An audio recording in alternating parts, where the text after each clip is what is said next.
La taxe foncière, cette taxe que doivent acquitter les propriétaires ou usufruitiers de propriétés bâties. Quand on la reçoit, c'est souvent assez mal vécu, surtout quand elle semble avoir augmenté de façon substantielle, ce qui pourrait être le cas cette année.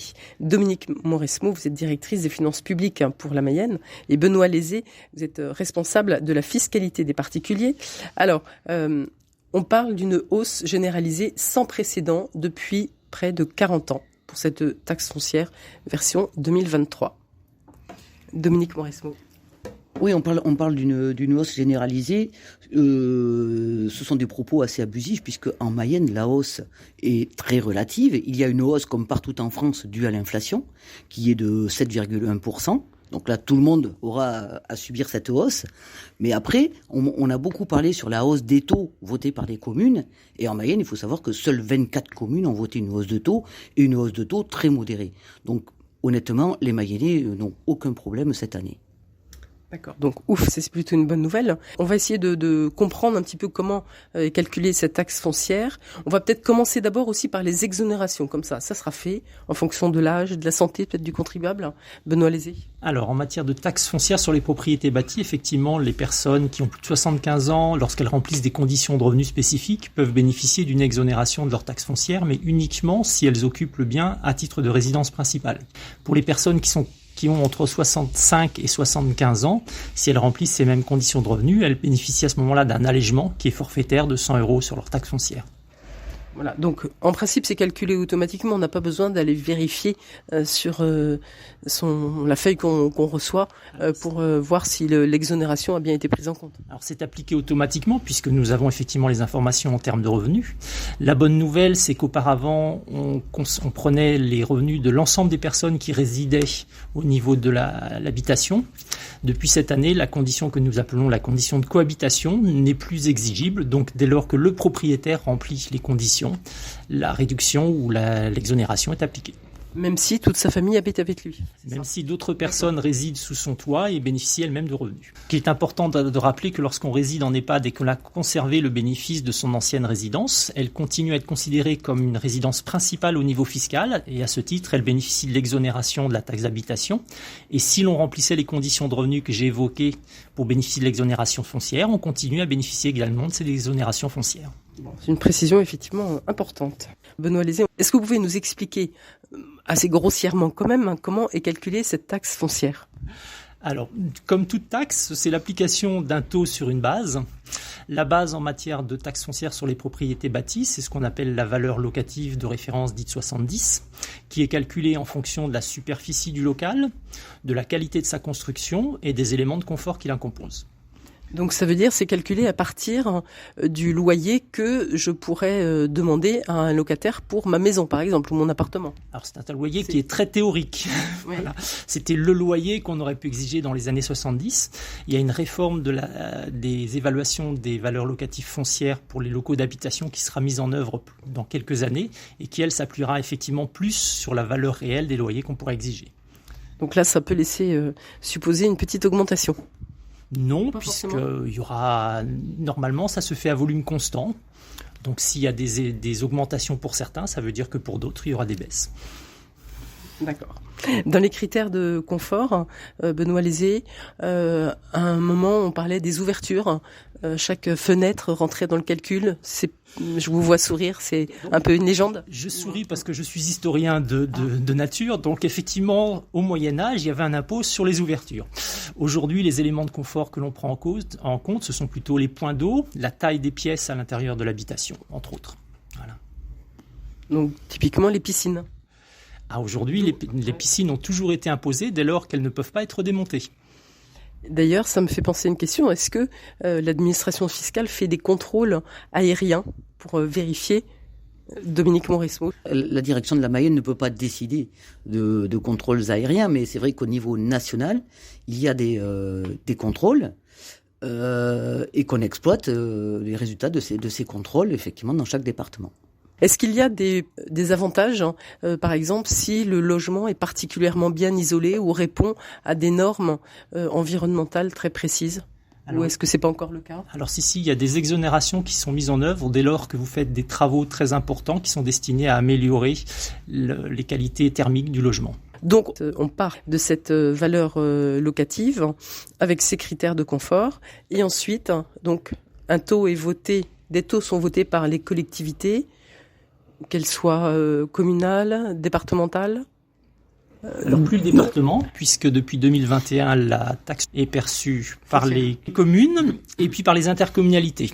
Auparavant, effectivement, le département percevait une part, mais dans le cadre de la suppression de la taxe d'habitation, leur part a été attribuée aux communes dans le cadre de la compensation.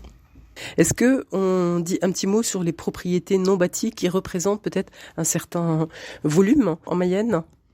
Dominique Mauresmo. Oui, les propriétés non bâties en Mayenne sont effectivement assez importantes. Leur taxation, il y a une taxe sur les propriétés non bâties qui dépend de la superficie et du type de culture sur cette superficie. Voilà comment est calculée la taxe foncière sur les propriétés non bâties. En Mayenne, est-ce que vous avez des chiffres sur les foyers qui doivent acquitter cette taxe foncière, bâtie ou non bâtie? Tout à fait. Alors sur la taxe foncière bâtie, sur le non bâti, j'aurais pas de chiffres, mais sur les taxes foncières bâties, il y a 166 000 foyers en Mayenne qui s'acquittent de la taxe foncière. Ils sont redevables. Pourquoi cette nuance redevable? Parce que c'est pas parce qu'on est redevable qu'on s'acquitte, puisqu'on vous a parlé d'exonération, oui. Voilà. Benoît Lézé, je crois que vous avez un petit peu répondu à la question que j'avais envie de vous poser là maintenant. En fait, à qui profite le crime, entre guillemets, ou à qui va l'argent, plutôt? Qui va pouvoir dépenser intelligemment cet argent? Alors majoritairement les communes, comme je vous l'ai indiqué, également les intercommunalités. Et puis on parle globalement de la taxe foncière, mais ce qu'il faut savoir, c'est que lorsque vous payez la taxe foncière, vous payez aussi quelques taxes annexes. Parfois donc la taxe d'enlèvement des ordures ménagères, ce qu'on appelle la taxe GEMAPI, qui va à des syndicats qui ont des fonctions précises. Voilà. On peut dire un mot sur ces taxes d'ordures ménagères?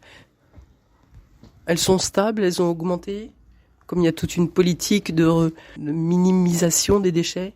Alors c'est difficile de généraliser puisque vous avez deux systèmes. Vous avez la redevance où l'on paye en fonction effectivement du service que l'on reçoit, et vous avez la taxe d'enlèvement des ordures ménagères qui est donc payée avec la taxe foncière. Donc c'est le taux sur la base locative. Donc après, il n'y a pas de mesure incitative lorsqu'on est sur une taxe d'enlèvement des ordures ménagères.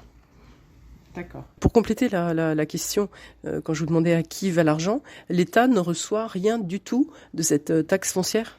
Alors une partie, puisque c'est l'État qui assure la gestion, donc nous prélevons ce qu'on appelle des frais de gestion qui sont destinés à couvrir effectivement les coûts que supporte l'État pour asseoir et recouvrer l'impôt. Et lorsqu'il y a des dégrèvements, c'est-à-dire que lorsqu'un impôt a été prélevé mais qui n'était pas dû, l'État prend à sa charge aussi le dégrèvement, donc il est couvert par ce taux qui est prélevé. Et quand il y a beaucoup d'exonérations, est-ce que l'État apporte une compensation aux communes ou pas du tout? Alors, les compensations ne sont pas liées aux exonérations ou aux dégrèvements. Les compensations, elles sont liées au fait que lorsqu'on a supprimé la taxe d'habitation et transféré la taxe foncière, certaines communes ont été ce qu'on peut appeler surcompensées, c'est-à-dire que la taxe foncière qui leur a été transférée était supérieure au montant de la taxe d'habitation qu'ils percevaient. Donc la différence est versée ici à un fonds qui est destiné à alimenter les communes qui ont été sous-compensées pour combler la différence entre le montant qui leur est alloué dans le cadre de la taxe foncière et le montant qu'ils percevaient auparavant au travers de la taxe d'habitation. Oui, parce qu'effectivement, pour beaucoup de communes, ça a dû représenter un manque à gagner, donc cette taxe d'habitation, parce que voilà. Il n'y a pas de manque à gagner puisque les communes ont été compensées à l'euro près. On parlait des augmentations donc relatives en Mayenne, puisqu'elles se limitent entre guillemets à l'inflation, donc à 7,1%, c'est ça. Est-ce que vous avez fréquemment des récriminations des contribuables qui viennent au centre des impôts pour dire comment ça se fait? Alors des récriminations sur le taux au centre des finances publiques, non. Franchement, on a surtout des personnes qui ont des difficultés de paiement et qui viennent nous voir pour savoir si on peut leur proposer un plan de paiement sur plusieurs mois selon leurs moyens. Mais des récriminations sur le taux, pas particulièrement. Et là, les étalements, justement, pour ceux qui ont un peu des difficultés à payer, ça se fait assez couramment? Si les difficultés se sont avérées, on accorde un plan quasiment automatiquement, à condition que la difficulté soit vraiment avérée, puisque on n'est pas là pour mettre les gens dans la difficulté. On est juste là pour leur demander de payer ce qu'ils doivent, mais en les aidant à le payer. Est-ce qu'on a fait le tour un peu rapide ? On pourrait évidemment parler des heures et des heures. Je pense qu'il y a des gens qui font des conférences sur le calcul de la taxe foncière. Là, sur le paiement, je rappelle que donc elle est à payer avant le 15 octobre. Que dès lors que le montant est supérieur à 300 €, le paiement se fait automatiquement sous forme dématérialisée. Donc, c'est-à-dire qu'on ne vient pas avec son chèque, soit on opte pour prélèvement en ligne, soit on renvoie son type qui est joint à son avis de taxe foncière. Sinon, les gens peuvent contacter leur service des impôts des particuliers s'ils ont le moindre problème pour payer leur taxe foncière, pour savoir comment ils peuvent la payer. Donc, ils contactent leur service des impôts des particuliers et ils auront une réponse. Bien, eh bien, merci beaucoup Benoît Lézé et Dominique Mauresmo pour ce petit cours spécial taxe foncière. Donc, il nous reste encore 2-3 semaines pour l'acquitter. Merci beaucoup.